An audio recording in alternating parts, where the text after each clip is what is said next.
교회가 법적 소송을 하는 것에 있어서 부정적인 시각을 가지신 분들도 계실 거예요. 대면 예배만이 오라. 우리는 코로나19에도 대면 예배를 반드시 뭐 드리고야 방수칙 안 지키고 드릴 거야. 뭐 프레임이 이렇게 조성이 되어 오다 보니까 무슨 무법자 집단처럼 보시는 시선도 사실은 있어요. 그래서 굉장히 그런 부분이 우려되는데 교회한테만 특혜를 달라 절대 아닙니다. 위험도를 정확하게 평가를 해서 이제는 같은 위험군끼리 같이 대우해 달라는 그런 내용입니다. 근데 이렇게 길어지는 상황 속에서 선례나 판례가 없었던 일이다 보니까 어느 것이 더 맞는 거냐, 그리고 어디까지가 맞는 거냐, 이런 것에 대한 적정 가이드라인이 없다 보니까 신앙 실행의 자유 같은 경우에는 다른 직업의 자유, 직업 수행 실행의 자유보다는 더 소중하다라고 평가를 하고 그것을 제한할 때는 더 엄격해야 된다라고 이야기를 하고 있습니다. 오히려 지금까지 방역 지침을 보시면 직업의 자유에 있어서는 크게 제한을 하지 않고요. 종교의 자유의 핵심이라고 해서 예배에 대해서는 너무나도 쉽게 제한해버리고 못하게 하는 이런 불합리한 부분들이 많이 있었습니다.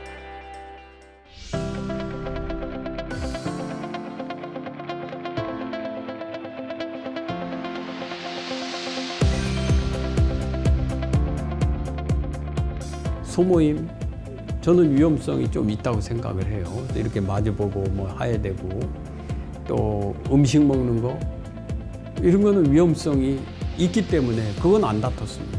다른 방법으로 소위 말해서 방역이 가능하다고 하면은 그 방법을 따라야 되는 거예요. 근데 왜 예배를 제한하느냐 이거예요. 지난 시간에 이 예배 회복을 위한 헌법 소원 관련해서 여러 가지 좀 이야기를 나눴었는데 이번에는 이 해외 판례들을 좀 분석해 봐야 될 것 같아요. 그 내용이 어떻습니까? 네, VCR에서 보셨다시피 다양한 판례들이 지금 막 나오고 있어요. 네. 근데 이제 그 핵심 내용은 주로 그 예배를 제한할 때 그 규제 인원의 수를 조금 늘려주거나 뭐 25%였는데 40% 늘려주거나 아니면은 뭐 방송이나 다른 업종은 비슷한 업종은 다 허용하면서 예배를 금지한 것에 대해서 위헌 판결이 나거나 이런 내용들을 주요 골자로 하고 있습니다. 근데 특별히 독일 사례가 굉장히 눈여겨볼 만한 것 같아요. 네, 독일 사례 한번 VCR로 인터뷰 한번 들어보시죠. 독일의 경우에서 보면은 백화점, 대형마트 이런 거 다 금지시키고 있습니다. 영화관도 금지시키고 또 식당 같은 거 원칙적으로 식사 못하게 하고 있죠. 다만 배달만 가능하게 해놨어요. 그런데 예배는 허용합니다. 1.5m 거리를 두고 예배는 허용하고 있어요. 그 얘기가 뭡니까? 그만큼 예배가 안전하다는 거죠.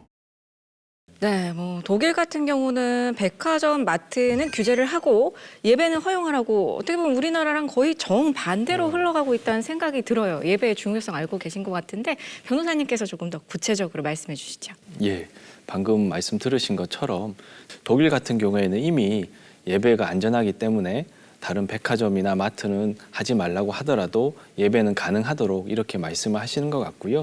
지금 해외 사례를 여러 판례들이 나오지만 중요 사례들을 보시면 먼저 미국 연방대법원 판례입니다.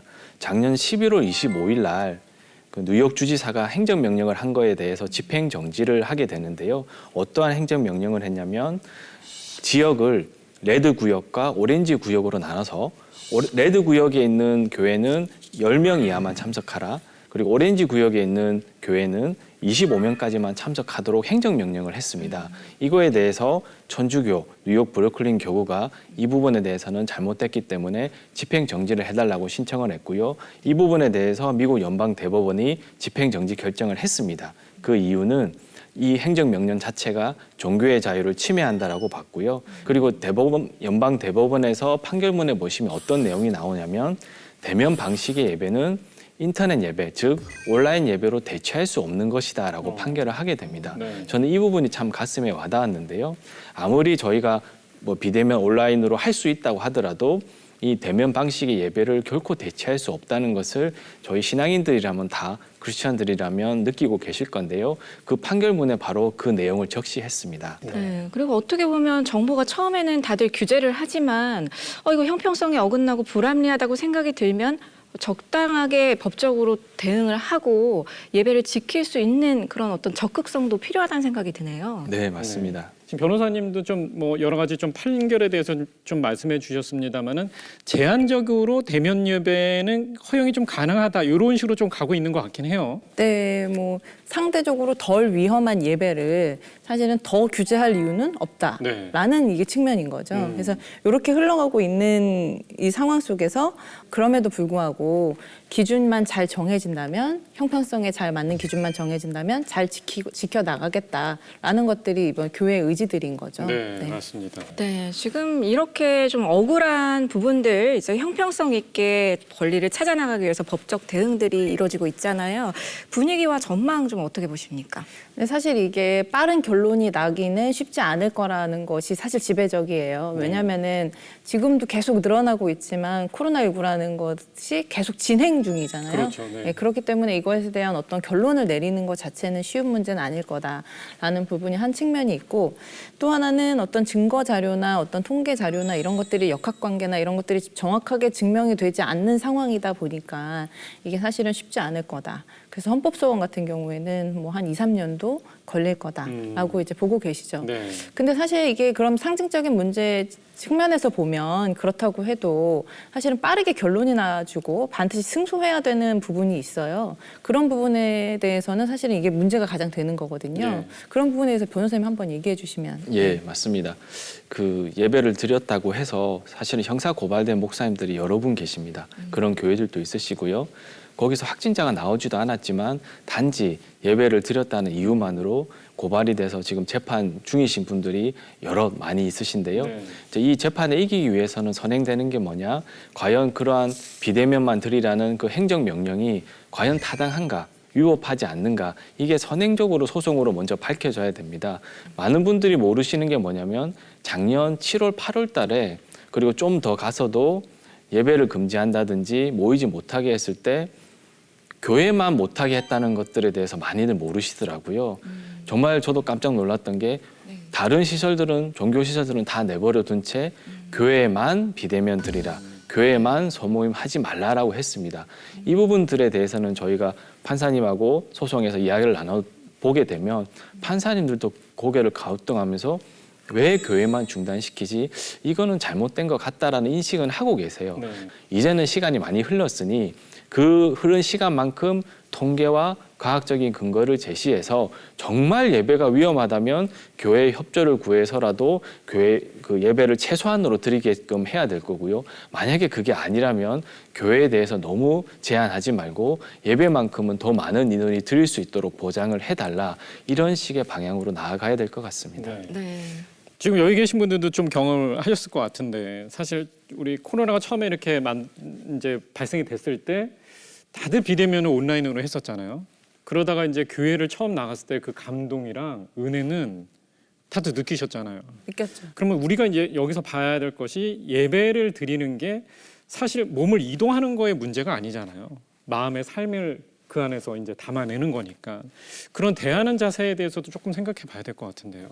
아까 말씀하셨지만 대한민국을 구성하고 있는 건 대한민국 국민인데 사실은 이 국민들의 상당수인 종교를 갖고 기독교잖아요. 기독교 종교인들이 사실은 매주일 교회를 가서 영적인 쉼을 얻고 충전을 하고, 그리고 또 그것을 또 바탕으로 또 한 주를 살고, 이런 게 사실은 굉장히 오랜 루틴이잖아요. 네. 루틴이고 사실은 그걸 통해서 사실은 정신적인 영적인 건강들이 굉장히 많이 지켜온 측면들이 있는데, 이런 것들이 사실 그냥 무너져 버린다는 그런 측면에, 그리고 장기간 지금 무너져 있다는 것이 결코 이게 예배 하나의 문제만으로 바라볼 수 있는 것인가라는 부분에 대한 질문을 하게 되는 거죠. 네.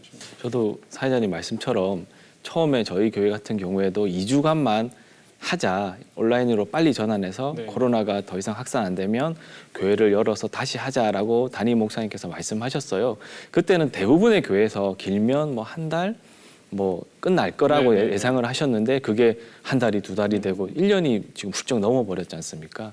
그러면서 저도 예배의 소중함에 대해서 다시 한번 생각을 하게 되더라고요. 정말 예배당에 가서 같이 기도하고 찬양하고 또 안부를 묻고 했던 사람들을 만나지 못하는, 그걸 넘어서 처음에 비대면 예배 드릴 때는 저도 정장을 입고 조심스럽게 예배를 드렸다면 점점 그 예배 드리는 방법도 조금 흐트러지고 마음가짐도 흐트러지고 또 하다 보면 문자가 오면 문자도 쓱 보게 되고 네네. 막 그런 저의 모습을 보면서 아 이게 영적으로나 또 정신적으로도 아주 안 좋구나라는 생각을 했습니다. 저랑 근데 되게 똑같으시네요, 변호사님. 네네. 또 많은 분들이 하시는 말씀이 모이질 못하니 서로 뭐가 잘못됐고 뭐가 또 약한 부분이 있는지 네. 모르지 않습니까? 기도 제목도 서로 모르게 맞습니다. 되고. 네. 그러다 보니까 그런 걸 나누지 못함 그런 것들도 굉장히 큰 타격이다라고 생각을 했습니다. 네. 혹시 이 안전한 예배 방법에 대해서 좀 저희가 좀 고민을 좀 해봐야 될 것 같거든요. 안전한 예배 어떤 것들이 있을까요? 이미 뭐 온누리 교회나 만나교회 같은 곳에서는 토요일에 주일 예배를 드리고 있어요. 네. 근데 사실 이게 단순히 횟수를 늘리는 문제라고만 바라보시면 안 되는 게 주일 성수를 토요일에 하게 하는 거는 사실 교회 입장에서 굉장히 이게 쉽지 않은 일이었을 네. 거거든요. 그런데 그럼에도 불구하고 그만큼 대면 예배가 소중하고 그만큼 귀하기 때문에 이런 조치들을 하고 계신 거거든요. 1인용 의자들 이렇게 배치하셔가지고 따로 정말 거리 널찍널찍 두고 앉을 수 있도록 또 하시고 또 이미 많은 교회에서 하시는 것처럼 뭐 강대상에 설교하시는 때 비말 튀지 않도록 아크릴 설치하시고 네, 다 이렇게 하죠. 예. 여러 가지 막 안전하기 위한 장치들을 이중삼중 엄청 많이 노력하고 계시거든요. 예. 네, 정말 어떠한 백화점과 유흥시설보다 최선을 다해서 지키고 있는데 좀 알아주셨으면 좋겠다는 생각이 드는 것 같습니다. 맞습니다. 그 정도로 정말 교회가 다른 어떤 단체, 어떤 기관보다 훨씬 더 열심히 하거든요. 네. 변호사님께서 생각하는 이 안전한 대면 예배 어떤 것들이 있을까요? 저는 이미 답이 나와 있다라고 보고 있는데요. 네. 지난 2월 1일 날 그 윤태호 중대본 종갈방역 반장님께서 이렇게 발표를 하셨어요. 대면 예배를 통한 그러니까 예배로 인한 감염은 거의 없다. 그러니까 사실상 없다는 겁니다. 예. 그래서 마스크 잘 쓰고 거리 두기만 하면 어느 예배든 가장 안전한 예배가 될 것입니다. 물론 그러기 위해선 선제적으로 교회에서 우리 성도님들도 철저하게 방역 지침을 잘 지키겠다는 그 마음가짐으로 다 예배에 참석하실 거로 보고요. 네. 그렇다면 적절한 인원만 제한이 된다면 어느 대면 예배든 안전하다고 저는 판단이 됩니다. 그런데 비대면 예배 허용이란 단어가 또 문제가 된 적이 있죠. 단어가 조금 어색하게 들리는데요. 말씀해 주시죠. 어색하게 들리시는 것 자체는 상당히 의식이 있으신 거고요. 사실은 되게 보편화되고 일반적인 용어가 돼버렸어요. 네. 비대면 예배 허용이라는 게. 근데 이제 한 경기도에서 그 문서가 나왔던 것이 하나 있는데 보시다시피 모든 경기도 내 종교시설 가로 열고 교회 제외라고 돼 있는 부분이 아까 변호사님 말씀하신 교회만이라는 네. 부분이 될 수 있고요. 또 하나는 비대면 예배 허용이라는 문구예요. 근데 사실은 비대면 예배는 집에서 내가 혼자 온라인 켜놓고 드리는 예배잖아요. 금지하고 허용하고의 문제가 사실은 아닌 거죠. 그렇죠. 그거- 집에서 하는 건데. 네, 보통 뭐 TV 시청 금지 허용 뭐 이런 네, 이런 내용이잖아요. 그런 네네. 말도 안 되는 내용이 네. 그게 되게 보편화적으로 지금 보편화돼서 많은 언론에서 사용하고 자막에도 뜨이고 하는 이런 부분들이 되게 문제가 됐어서 당시에 이 경기도 내 이 문서는 수정이 됐어요. 나중에 수정이 돼서 다시 나왔고 법률적 용어로 이제 허용을 허가라고 보통 표현을 하는데요.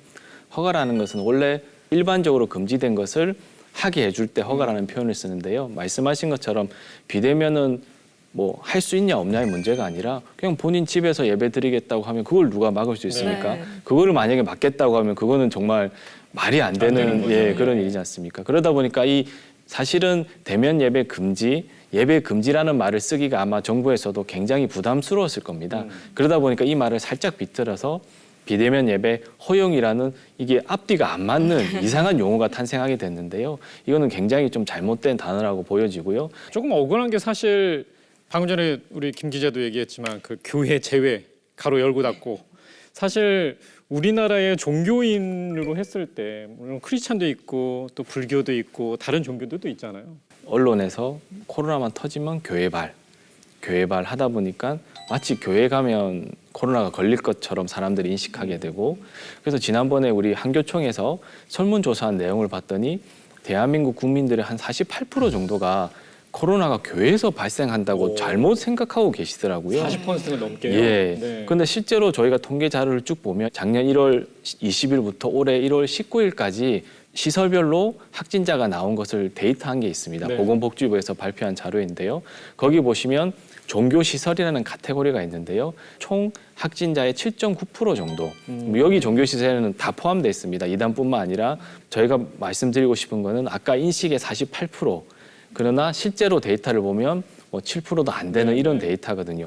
그만큼 현실에 갭이 있지 않습니까? 그러니까 이 갭이 과연 어디서 생겼을까? 결국에는 언론이나 여러 가지 정부 방침이나 문자에서 무조건 뭐 교회에서 나오면 교회발 우선적으로 하다 보니까 많은 국민들이 코로나만 터지면 또 교회인가? 이렇게 생각하신 잘못된 인식을 지금 하고 있다라고 생각이 됩니다. 네. 정말 이 유례없는 코로나 시절을 겪고 있는 크리스천들의 태도와 모습은 역사 속으로 남아서 언젠가는 기록이 될 겁니다. 그렇기 때문에 더욱 무게감 있는 태도가 요구되지 않나 생각되는데요. 네. 한국교회와 성도들에게 한 말씀씩 부탁드리겠습니다. 네, 오늘 많은 얘기가 나왔는데 아까 일반화의 오류 말씀하셨지만 사실은 교회라는 것이 어떤 집단화가 돼버린 측면이 사실은 계속 있는 것 같아요. 네. 그래서 뭐 한 식당에서 확진자가 나왔다고 해서 식당 전체를 폐쇄하라거나 그렇죠. 뭐 이렇게 네. 지탄하지 않잖아요. 그런데 이제 한 교회에서 그랬다라는 것을 지금은 쓰지 않지만 교회 발이라는 표현을 써서 마치 교회 전체인 것처럼 보는 시각이 사실은 일반인뿐만 아니라 성도님들도 굉장히 많으세요. 그래서 성도님들도 어디서 교회에서 뭐 확진자 나왔대 그러면은 쯧쯧쯧 이러시면서 교회가 모범이 돼야 되는데 뭐 이런 식으로 그렇게 보시는데 사실은 교회가 모범이 돼야죠. 그리고 모범이 되기 위해 최선을 다하고 있고요. 네. 네. 근데 이제 그런 측면에서 바라봐 주시면 좋을 것 같고 그리고 또 하나는 지금 1년이 넘었는데 사실은 우리처럼 어느 기성세대 신앙인들은 이 1년을 버티고 애쓰고 의지를 들이고 노력하면 되는 문제가 사실은 있잖아요. 근데 다음 세대에게 이 1년은 우리가 체감하는 1년과는 너무 다른 1년이 될 거라는 네. 겁니다. 그래서 이 시간이 굉장히 소중하고 그 아이들에게 굉장히 귀한 시간을 이렇게 허비하고 있는 시간이라는 것들을 기억해 주시고 어떤 이런 법적인 가이드를 만들어주고 다음에 또 이런 일이 발생했을 때 이렇게 주먹구구식으로 뭔가 이렇게 침해당하고 뭐 이런 일이 없도록 해주는 것 이것이 기성세대가인 우리들이 할 수 있는 다음 세대를 위한 일이 아닐까라는 그런 생각을 하게 됐습니다. 네. 변호사님도 한 말씀 해주시죠. 예, 저는 한 목사님의 말씀이 생각나는데요. 한참 비대면 예배 드리라고 했을 때 어느 주일날 본인은 이제 비대면 예배를 인도를 하셔야 되니까 교회에 들어가려는데 머리가 허여신 할머니 권사님이 교회를 나오셨더라고요.